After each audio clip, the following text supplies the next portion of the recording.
ఓం మహాగణాధిపతయే నమః. ఓం గురుభ్యో నమః. ఓం శ్రీమాత్రే నమః. అరుణాం కరుణాతరంగితాక్షీం ధృతపాశాంకుశపుష్పబాణచాపాం అనిమాదిభిరావృతాం మయూకైః అహమిత్యేవ విభావయే భవానీ. శ్రీమాత్రే నమః. ప్రేక్షకులకి ఆ లలితాంబిక అమ్మవారి యొక్క అనుగ్రహం పరిపూర్ణంగా కలగాలని మనస్ఫూర్తిగా కోరుకుంటూ మనం ఈరోజు ఆంగ్ల నూతన సంవత్సరం రాబోతుంది ఒక 3-4 నెలల్లో. దానికి చాలామంది ఏమండి న్యూ ఇయర్ నుంచి గ్రహాలు ఎలా మారుతాయి, దానివల్ల మేము కొన్ని ప్లానింగ్స్ చేసుకోవాలి అడిగినప్పుడు నేను చెప్పింది ఏంటంటే ఇది మనకు ప్రామాణికం కాదు, మనది ఉగాది నుంచే చూసుకోవాలని చెప్పినప్పుడు, లేదంటే మేము మా లైఫ్ ప్లానింగ్స్ కొన్ని ఉంటాయి, ఈ సంవత్సరం ఇలా కానీ ఇల్లు కొనాలా వద్దా, ఉద్యోగం మారచ్చా వద్దా, ఇన్వెస్ట్మెంట్ చేయాలా వద్దా, ఇలాగ వివాహం దగ్గర నుంచి ప్రతిదీ కూడా గ్రహాలు ఎంతవరకు సపోర్ట్ చేస్తున్నాయి, సపోర్ట్ చేయనప్పుడు అది కంపల్సరీ అవుతుంది. ఒక్కోసారి ఉద్యోగం మారడం కానివ్వండి, గృహం కొనుక్కోవడం కానివ్వండి, వివాహం కానివ్వండి, ఇన్వెస్ట్మెంట్ కానివ్వండి, ఏదైనా కానీ. మరి అలాంటప్పుడు ఎటువంటి పరిహారాలు చేసుకుంటూ దాన్ని ముందుకు వెళ్ళాలి అనే విషయం తెలుసుకోవాలి కదా.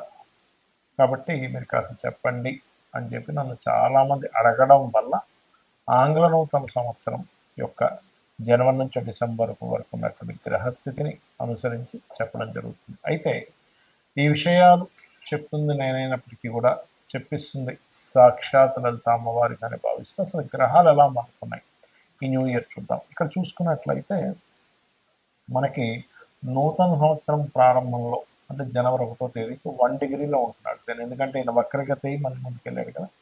1 డిగ్రీలో ఉన్న శని జూలై 27కి 2026 జూలై 27కి వక్రిస్తాడు.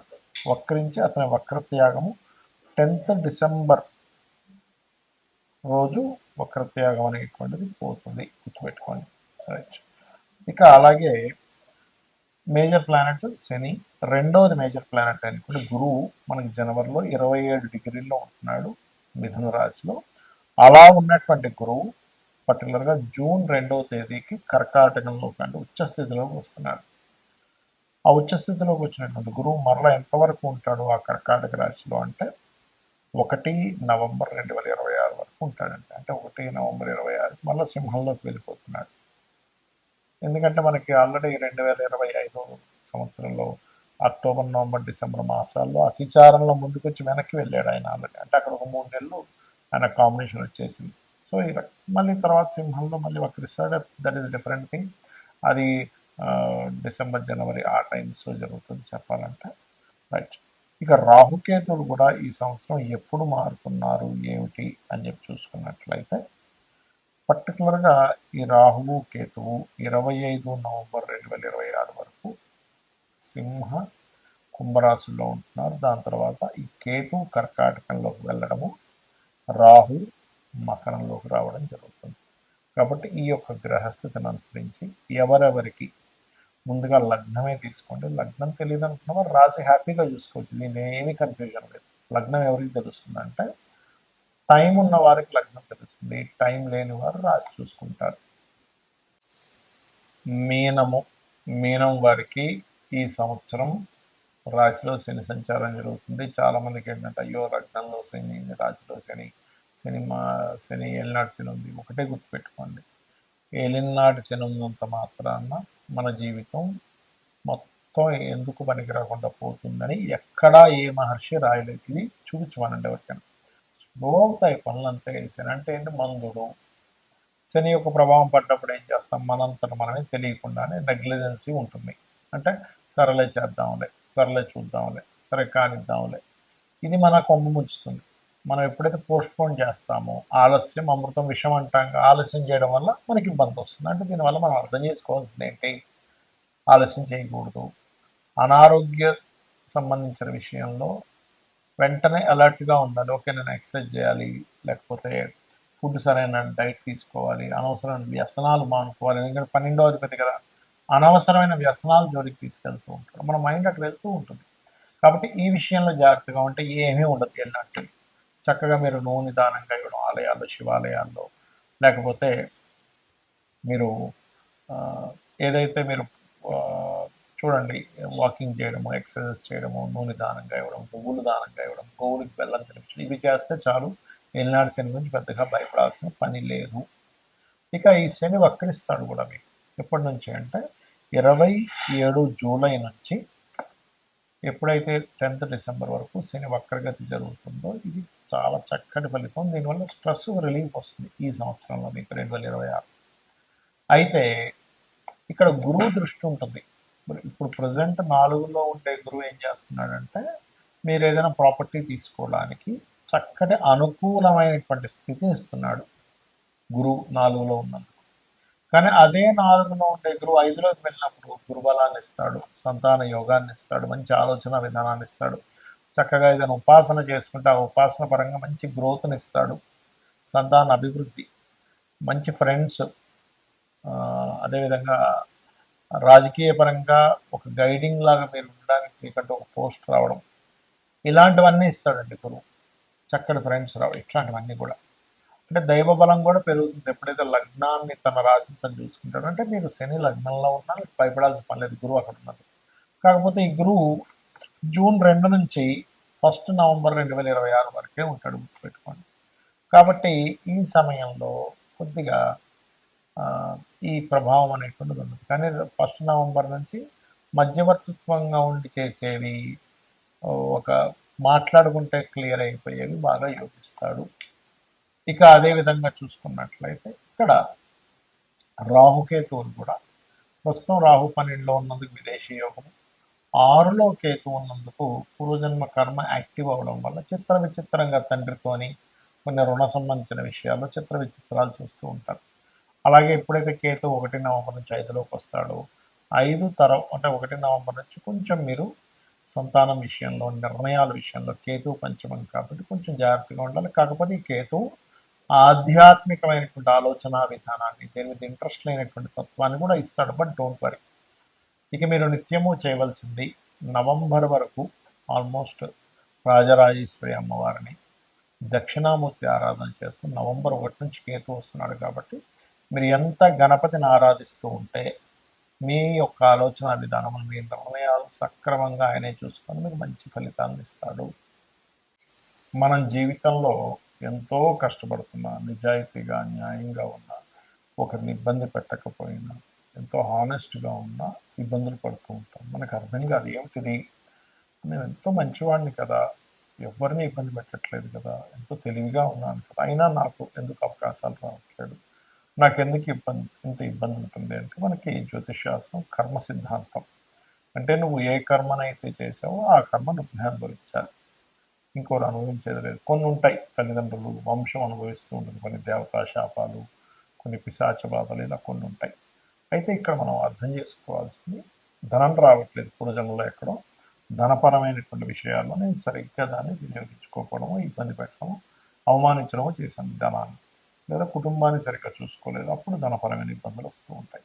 అలాగే అంటే కుటుంబ సభ్యుల్లో ముఖ్యంగా అన్నదమ్ములతో గొడవలు కానివ్వండి, పితృ అంటే తల్లిదండ్రులతో గొడవలు కానివ్వండి, లేకపోతే వివాహం అవ్వకపోవడం కానివ్వండి, పెట్టిన ఏ ఇన్వెస్ట్మెంట్ అయినా కలిసి రాకపోవడం కానివ్వండి, విదేశాలకు వెళ్ళాలని ప్రయత్నం చేస్తుంటే కుదరట్లేదు అనుకోండి, ఇలా ఏ కష్టమైనా ఒక ఎత్తు అయితే ధనపరమైన కష్టం మరింత ఇబ్బంది. ఎందుకంటే ఇవన్నీ కూడా ధనం ఉంటే వస్తాయి, దాంతో మూలంగా ఉంటాయి. ఎందుకంటే కుటుంబము, ధనస్థానము రెండూ కూడా చాలా బలమైనటువంటి, మంచి కుటుంబం ఉందా మనిషి హ్యాపీగా ఉంటాడు, మంచి ధన సంపాదన ఉందా హ్యాపీగా ఉంటాడు. అయితే వీటితో పాటు అనారోగ్యము, కొన్ని పిశాచ బాధలు ఇవి కూడా ఉండవని చెప్పట్లేదు. కానీ మనం మరి ఎందుకు నిత్యము పూజలు చేస్తున్నా, లేకపోతే ఎంత చక్కగా ఉన్నా ఎందుకు మనకు అనుకున్నంత రావట్లేదు అంటే, మీరు చేసేటువంటి నిత్య పూజాది విధానంలో మనకి శాస్త్రంలో ఉంది ఏమిటంటే మంత్రము, యంత్రము, తంత్రము అంటారు. అంటే మంత్రం అంటే ఏమిటి, మీరు ఏదైతే లలిత సహస్రనామాలు చదువుతున్నారో, విష్ణు సహస్రనామాలు చక్కగా భక్తితో చేస్తున్నారు, ఏ అష్టోత్తరం, లక్ష్మీ అష్టోత్తరం ఏదైనా చేస్తున్నారు, అది మంత్రం. తంత్రము అంటే ఏ పుష్పాలు, ఏ ద్రవ్యాలతో చేస్తున్నారు. మనకి శాస్త్రంలో మన కామ్యం నెరవేరడానికి ఒక్కొక్క ద్రవ్యం చెప్పారు. కొంతమంది అక్షింతలతో చేస్తే, మరి కొంతమంది ఎర్రటి పుష్పాలతో చేయండి, లేకపోతే ఫలానా పదార్థాలతో హోమం చేయండి, మీకు శత్రుబాధలు ఉన్నాయంటే ఇలాగా మిరపకాయలతో చేయండి, లేకపోతే మిరియాలతో చేయండి అని చెప్తూ ఉంటారు. అది ద్రవ్యం. సో తాంత్రికం అంటే అది. ఇక యంత్రము ఎంత గొప్పదంటే మనకి మన యొక్క కర్మని కంట్రోల్ చేసేది ఉంటుంది. అయితే మనకి మార్కెట్లో కామన్గా ఇలాంటి యంత్రాలు మనకి చక్కగా లభిస్తుంటాయి, తెచ్చుకుంటారు, పూజించుకుంటుంటారు. ఈ యంత్రానికి ఉన్న శక్తిని బట్టి అంతవరకు దాని ఫలితం ఇస్తుంది. అయితే మనకు శాస్త్రంలో చెప్పింది ఏమిటి అంటే ఈ రకంగా ఈ ప్యూర్గా లేనట్లయితే అది అంత ఫలితం ఇవ్వదు. ప్యూర్గా ఉండాలి ఎప్పుడు కూడా. మనకి ఎనీ ప్రోడక్ట్ చూడండి, అది ప్యూర్గా ఉందా లేదా, అది ఎంతవరకు బలం చూపిస్తుంది అని చూస్తూ ఉంటాం కదా. ప్యూరిటీకి ఎక్కువ నాణ్యత, ఎక్కువ కాలం మనడము, దాని ఎనర్జీ ఎక్కువగా ఉండడం జరుగుతుంది. మనందరికీ తెలుసు. ఆర్గానిక్ ఫుడ్ కానివ్వండి, మనం వాడే ఏ వస్తువు అయినా కానీ, ఒక లెదర్ బ్యాగ్ కానివ్వండి, అన్ని కదా. అలాగే శాస్త్రంలో వెరీ క్లియర్గా ఇలా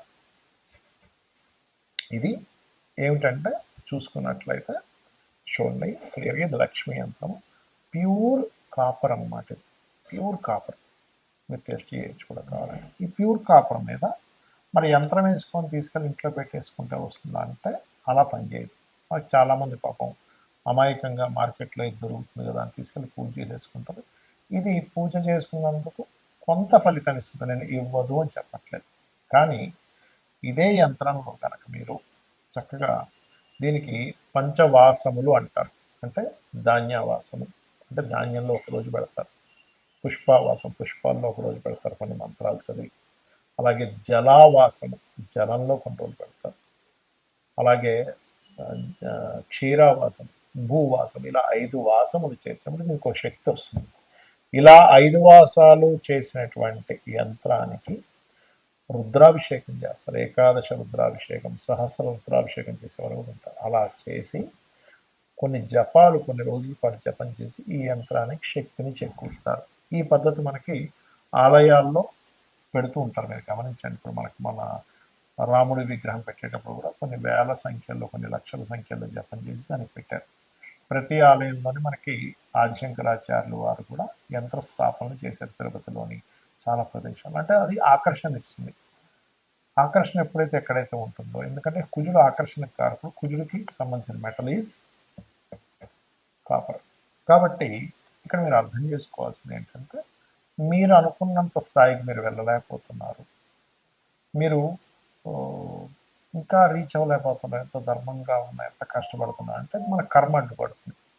కర్మని తొలగించేటువంటి శక్తి కుజుడికి ఉంటుంది. అంటే కుజుడు అంటే ప్రయత్నం. అందుకే నువ్వు ప్రయత్నం చేయి, నీకు గ్రహాలు కూడా అనుకూలిస్తాయి అంటూ ఉంటారు. అంటే కుజుడు ప్రయత్నం, కుజుడు కష్టపడి చేసేది, ఎలాగైనా సరే విక్టరీ అవ్వాలని. అందుకే చూడండి, ఎవరికైనా కుజుడు స్ట్రాంగ్గా ఉంటే వాళ్ళు ఈ యొక్క స్పోర్ట్స్లో రాణిస్తారు. సరే, ఏంటంటే కర్మకారకుడు, ఆయన మనకి శత్రువు కాదు, మన కర్మ మనకు అందిస్తున్నాడు. మనం ఒక రక్షణ కవచంగా మనం ఏర్పరచుకోవాలంటే మంత్రం, తంత్రం, యంత్రం. సో ఈ యంత్రాన్ని పెట్టుకొని మీ గోత్రనామాలతో చేయించుకొని మీరు కనుక ఇంట్లో పెట్టుకొని మీరు కనుక దానికి రోజు నిత్య అనుష్ఠానం అంటారు, పొద్దున్న సాయంత్రం చక్కగా పూజ చేసుకోవడము, దానికి నైవేద్యం కొబ్బరికాయను కొట్టచ్చు. పంచోపచార పూజ, ఏదో పెద్ద పెద్ద పూజలు ఏమక్కర్లేదు. చక్కగా పంచోపచార పూజ అంటే గంధము, పుష్పము, అదేవిధంగా నైవేద్యము, ధూపం, దీపం, భక్తి శ్రద్ధలతో కనుక చేయగలిగితే మీరు పడేటువంటి కష్టానికి ఫలితం ఉంటుంది, గుర్తుపెట్టుకోండి. అయితే ఇక్కడ ఏంటంటే మనం తీసుకునేటువంటి యంత్రం దాన్ని ఎంత ఇదిగా క్రియేట్ అవ్వాలి. ఇప్పుడు చూడండి, ఒక సిమ్ కార్డు ఉంది, మనం వెళ్ళి సిమ్ కార్డు కొనేసుకొని మనం ఫోన్లో పెట్టుకుంటే పని చేయదు. ఎందుకు పని చేయదు? అది యాక్టివ్ అవ్వలేదు. సరే, యాక్టివ్ అయ్యింది, మంచి సిమ్ కార్డు తీసుకోవాలి. అంటే అలాగా మంచి సిగ్నల్స్ వచ్చే కంపెనీ తీసుకుంటాం, లేకపోతే సిగ్నల్స్ సరిగ్గా రావు. అలాగే సిమ్ కార్డు వేసుకున్న తర్వాత మళ్ళీ ఎవ్రీ మంత్ రీఛార్జ్ చేయడం, లేకపోతే ఫోన్ ఛార్జింగ్ పెట్టడము, ఎవ్రీ మంత్, లేకపోతే దానికి డాటా కొన్ని ఉంటాయి, అవన్నీ రీఛార్జ్ చేస్తుంటాం. అంటే అలాగే మనం ఏదో ఇంట్లో యంత్రాన్ని పెట్టేసుకోవడం కాకుండా ఈ యంత్రానికి సరిగ్గా పరివార దేవతలు ఎవరు, ఎటువంటి బీజాక్షరాలు, ఎటువంటి సమయంలో యంత్రం వేయాలి, దీనికి ఎలాంటి వాసాలు చేయాలి, దాని తర్వాత మనం తెచ్చుకొని ఇంట్లో పెట్టుకున్నట్టు కూడా దాన్ని ఎలాగ చేసుకోవాలనేటువంటి సరైన పద్ధతి కనుక చేసినట్లయితే మనకి మన కర్మలకి మనలో కూడా బుద్ధి చైతన్యం, అంటే నేనేం చేస్తున్నాననే ఒక క్లారిటీ, నేను ఎలా కష్టపడాలని ఒక క్లారిటీ, ఏ రకంగా ఉండాలని ఒక క్లారిటీ ఆ యొక్క అమ్మవారు మన బుద్ధి అందు ప్రవేశపెడుతుంది. తద్వారా మనం జీవితంలో కష్టాల నుంచి బయటపడగలుగుతాము. శ్రీమాత్రే నమః.